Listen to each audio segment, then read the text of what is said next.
Okay, now it says setting up your stream.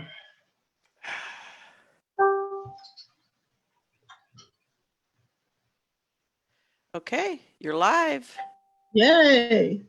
Well, hi, everybody. This is Amy Hahn, and I'm with, we're doing Gardening Tips Live on the Knoxville Area Gardening Tips group. It's good to see you all, and I'd like to introduce my co-hosts, Toby Johnson Hey guys, nice to see you today. and Roseanne Smith. Hello. And we are all Knox County Master Gardeners, and our goal is to be here to help answer your gardening questions. So as we're getting started, I thought I'd show you a few things that are going on and that I've seen in gardens near me. So this is in my backyard. It's a reblooming clematis. I actually don't remember the name of it anymore, but it's doing really well this year, better than it's done in several years.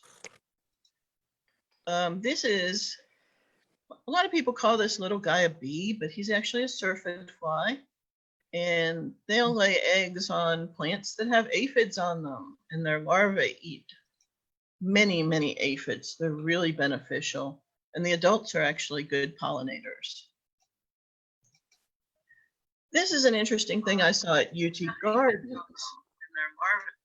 It's in the vegetable garden, and it's actually on one of the paths. They have it marked off, but this is actually a bumblebee nest.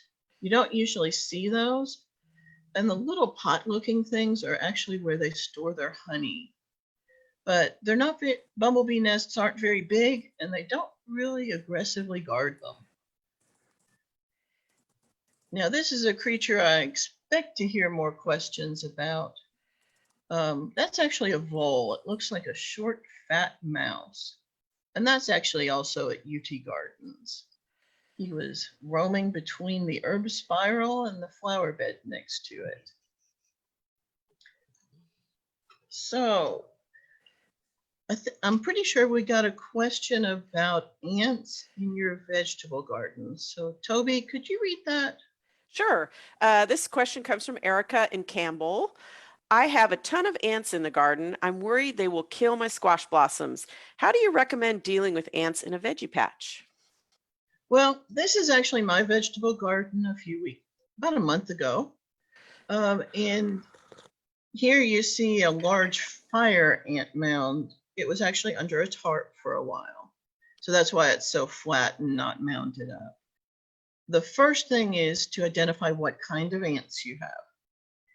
If you're just seeing a few here and there, you don't have anything to worry about. They're probably the native ants, and they're pretty good pollinators, and they won't harm your blossoms. If you have an extensive mound, like this, usually they're mounded up more than this, but this one was flattened. You really do want to move it. There are very few chemical or even organic solutions that you can safely use in a vegetable garden. The best solution is to go in with a stick or a shovel and carefully poke it. They will boil out like a volcano. So you need to watch where the ants are so they don't get on you, because their stings can be painful. And they will sting you a lot if they can get inside your clothing. Just to get them to move. And if you disturb a significant amount of their nest, they will move to another location. And if you can get them to move out of the vegetable garden, you can use one of the commercial the chemical fire ant mound killers. There is a product that uses an organic substance called spinosad that's made for fire ant mounds. I haven't tried it, and I don't know how effective it is. But there are some mound treatments that are very effective, but you can't use them in a vegetable garden. So the best, yeah. Amy, I just also posted in the chat something from University of Florida Extension about sustainable fire ant control. Okay, that sounds great. Yeah, they have more problems there than we do here. Mhm. Let's see. Oh, there's back to the chamomile. So that's the end of the slideshow for now. And I'm going to go to where you can all see our pictures. Okay, so do we have any more questions? Not in the that came in over the link, but I want to say there were some that when you posted. Let me open up here. Okay. We talked about last week about free mulch. Lily asks, is there any place in Knox County for free mulch? We talked about that last week. Right, we did. So check that out. Oh, There is neonicotinoids. Someone yeah. asked if we talk more about neonicotinoids. Yeah. Aaron asks, in a comment thread earlier, there was a mention of neonicotinoids, and someone mentioned that most people wouldn't know about them. Would you be willing to throw in a quick refresher? Okay. I do not have an instruction book in front of me, but they are a synthetic pesticide that is what's called systemic. That means that it's not only when you treat with a systemic pesticide, the plant takes it up and it ends up being in the tissues of the plant. And so with a systemic pesticide, you don't actually have to hit the bug with the pesticide. When they eat the plant, it will kill them. So neonicotinoids are systemic pesticides that the plant takes up into its tissues. I have a link here from Cornell. Oh, good. Would you post that in the comments Yeah. under this? And so there's definite concerns. Okay, neonicotinoids are very effective at pest control for things that actually eat the plant. That can be aphids that suck on plants, plant juices. I actually think they're fairly effective against scale. But the big concern is there seems to be some evidence that they are related to bee decline. It's not very hard evidence at this point, but there does seem to be a relationship. And also there's concerns about neonicotinoids being harmful to beneficial insects, because most beneficial insects, at least at some stage of their life, are eating pollen and nectar as a food source. So if they're getting that from a plant that's been treated with neonicotinoids, it could be harmful. So that is my knowledge on that subject. So there's a lot of inconclusive research currently. So that's a topic that's being worked on. Here's a question from Stephanie that came in on this topic. Do the neonicotinoids ever leave the plant? How long does it take to get them out of the plant, if ever? I believe they do, because I know with trees, they talk about retreating every 3 to 5 years. That's one of the things they're using on the hemlock trees and the Smokies to help keep those going as they're being attacked by the hemlock woolly adelgid, which is a form of an aphid. So if they're having to retreat trees every 3 to 5 years, I would say by that time, the effect of it is wearing off.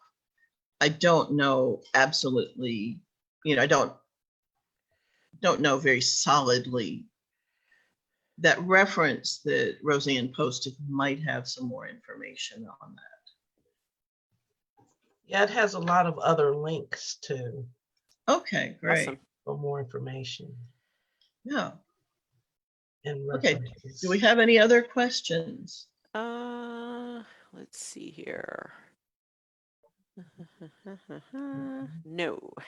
Okay, so if we don't, well, I hope a lot of you got your vegetable plants and bedding plants out this week. because the rain and the moderate temperatures we're having right now are really ideal for them to I get have a question. Should I type it in there? I have a question about fertilizers. Okay, you are in a privileged position and Okay, you can just good. ask your question. With all the rain, if you use organic fertilizers, Mhm. do they get washed away or do they stick around regardless of the volume of rain that you get in a raised bed? In a raised bed, it really depends on what the fertilizer is. Okay. Just one example is if you're dealing with phosphorus. So Yes, two bone ways of, meal. right, bone meal and Yes. rock phosphate Yes. are the two ones.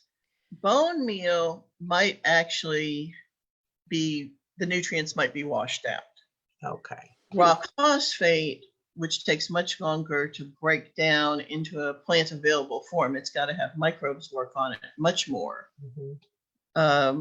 wouldn't be likely to wash out. So it really depends on the fertilizer. And the same would go with the chemical fertilizers. Some of them are much more likely to wash out than others. Okay. And so I think you really just have to watch how your plants are doing. And I would say in general, an organic fertilizer is probably less likely to wash than a chemical fertilizer. But I can't tell you that 100%. Yeah.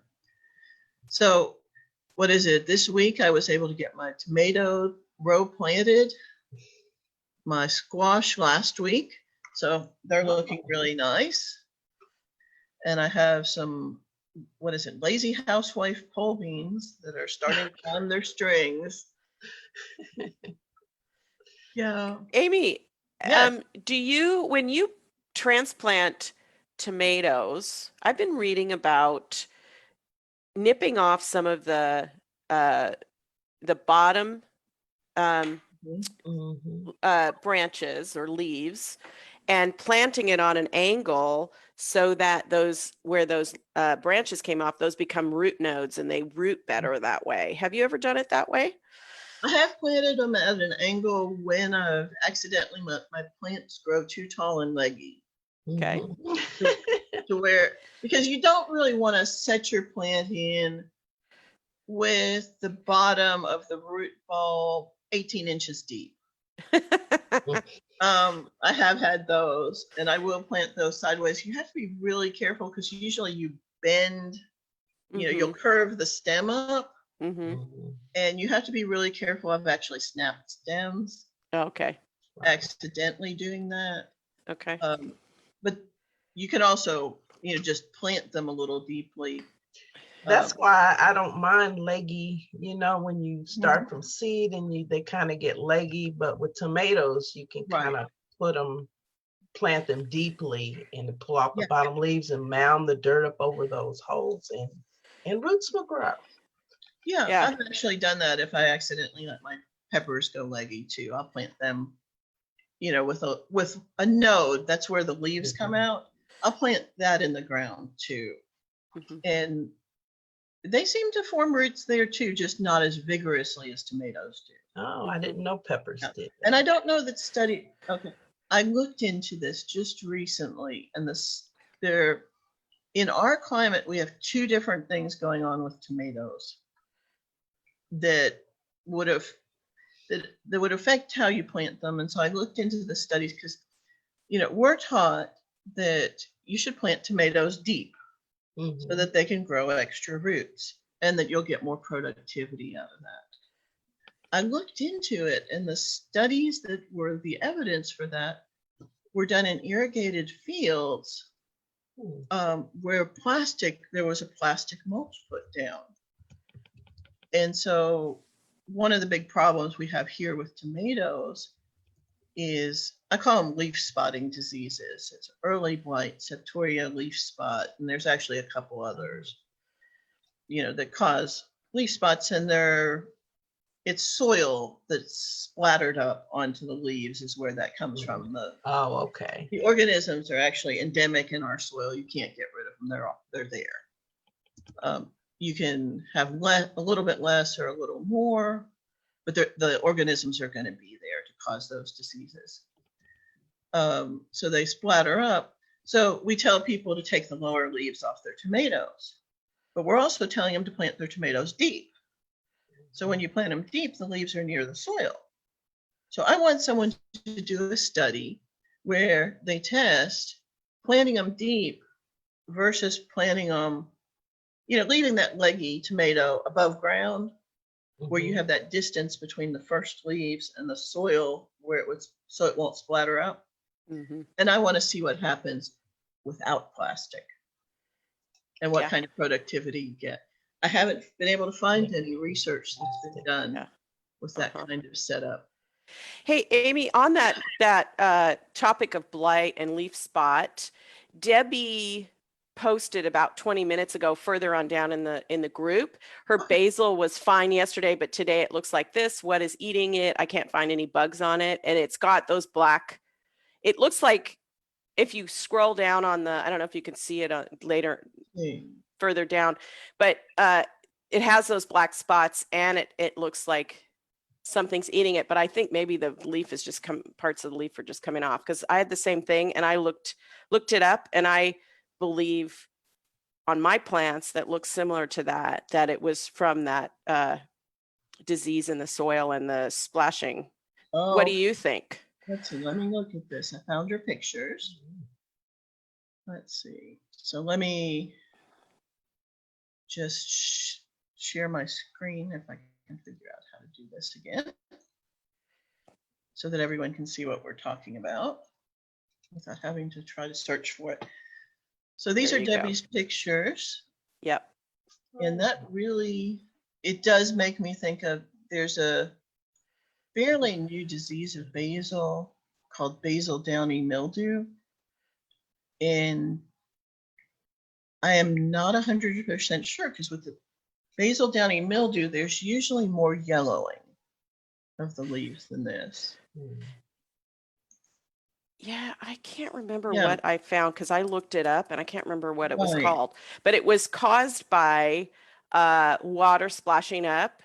Okay. Or, so, it's in a pot, so you have to be real careful just to water the ground and not have the water splash up. And I tried to pick off some of the lower leaves. Right. And, you can see in the top, it doesn't have it where the new shoots are coming out of the top of the basil, but I was not able to get rid of it completely.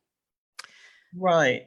So, yeah, what I would try is remove the bad looking leaves. We can't see the whole plant. It's always helpful to be able to see what the whole plant looks like. And so not being able to see that, I can't tell, is it just affecting some of these leaves? Is it affecting all of the leaves on the whole plant? I suspect it might be, but I can't tell because these are just some tips nipped off. Because it looks like this must have been either these came from different plants or it was pretty mature basil.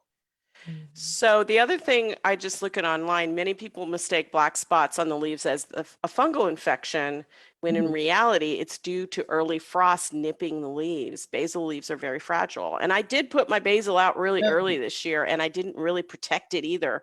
So that could be what's going on too. And basil will turn black, it'll turn black when it's under 50. It'll have black spots. So that might be because the growing tips look really good. And at least at my house, I had a frost 2 weeks ago. And the weather report said it was only supposed to get down to 40.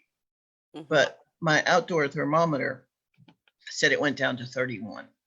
And that definitely would have damaged basil. Yeah. I think that killed my caladium plant too from the Oh no. sale. I know, I had to go out and cover everything. Yeah.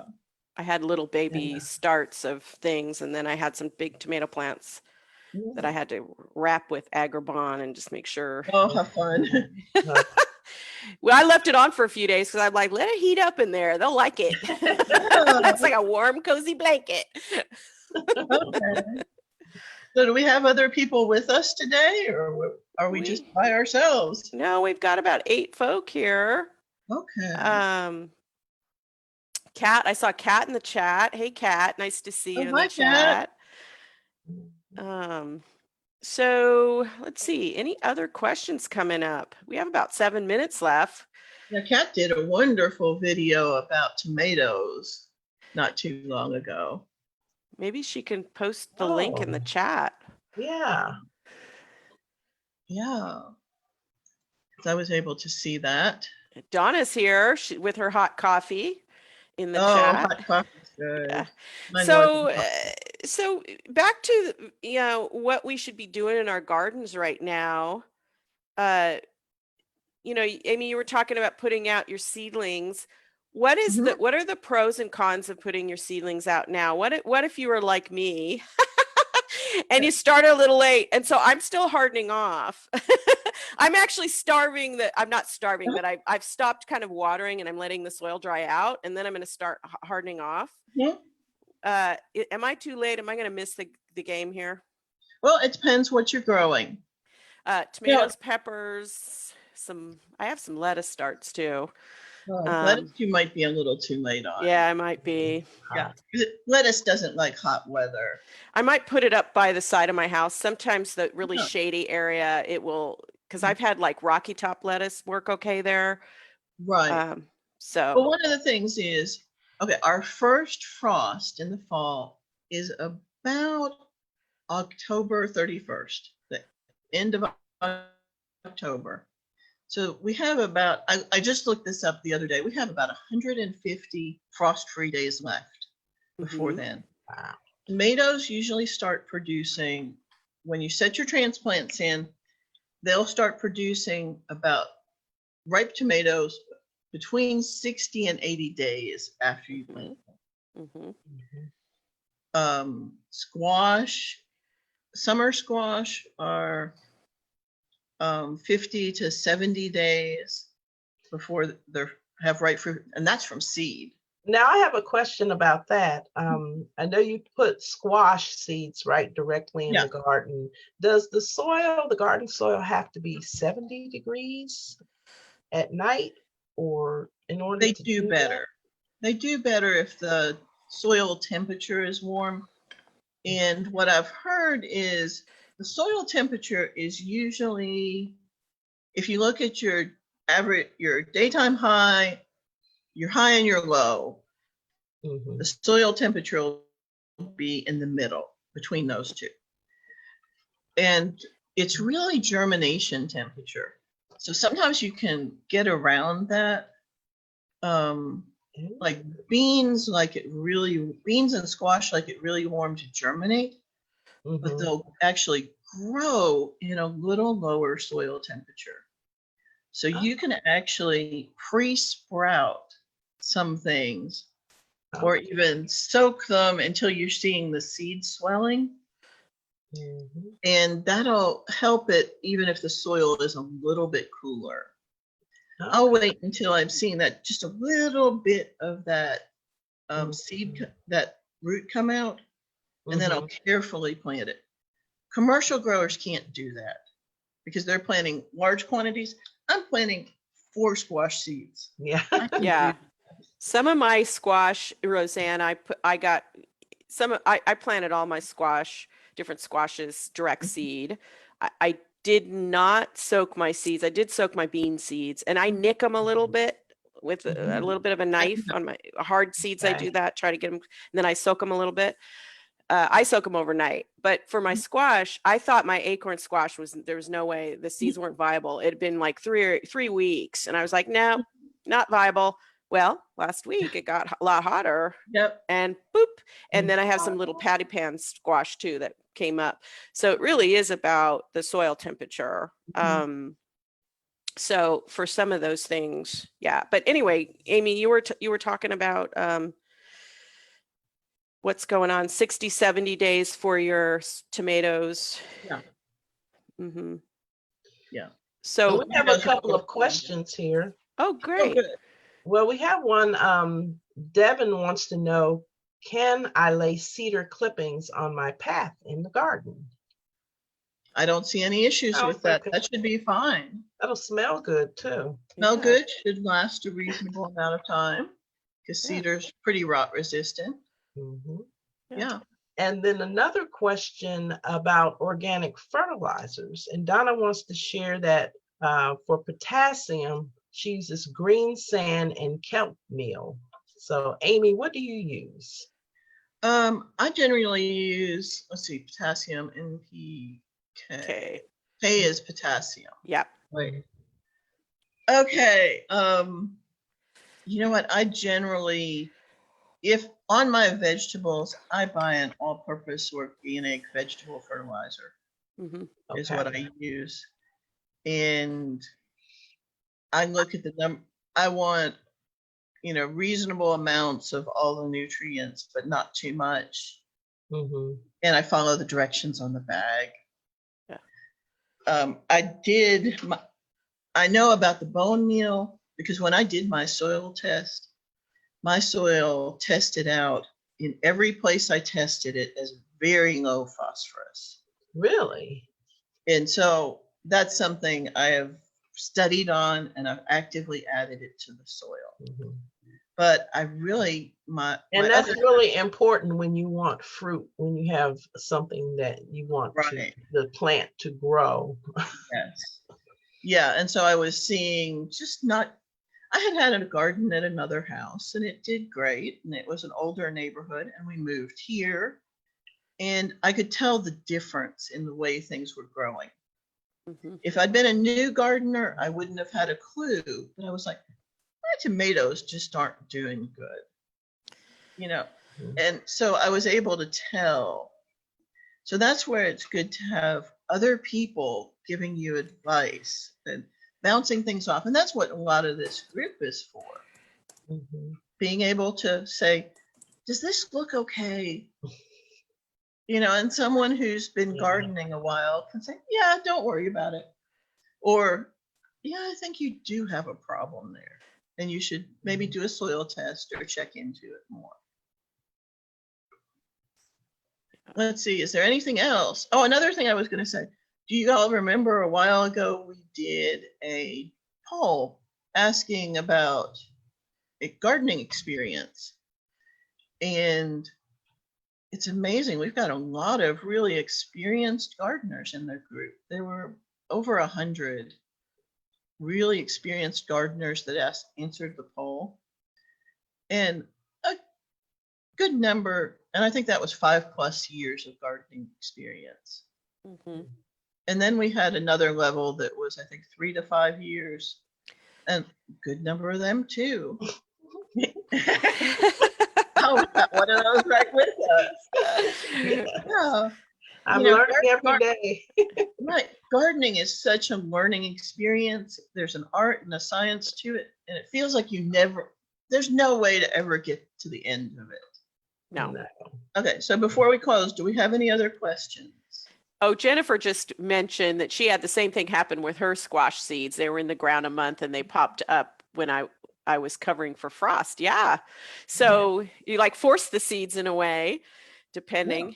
Yeah. That's the thing too. I think you're absolutely right, Amy, about even if you're a new person to gardening and you're in this group, I would not hesitate a moment to ask questions because first of all of us, all gardeners like to share their information and wisdom, whether it's a wisdom from a week of gardening or wisdom from a decade of gardening, it doesn't really matter. And so if you have questions about gardening, absolutely post them in our link and we'll talk about them next Saturday.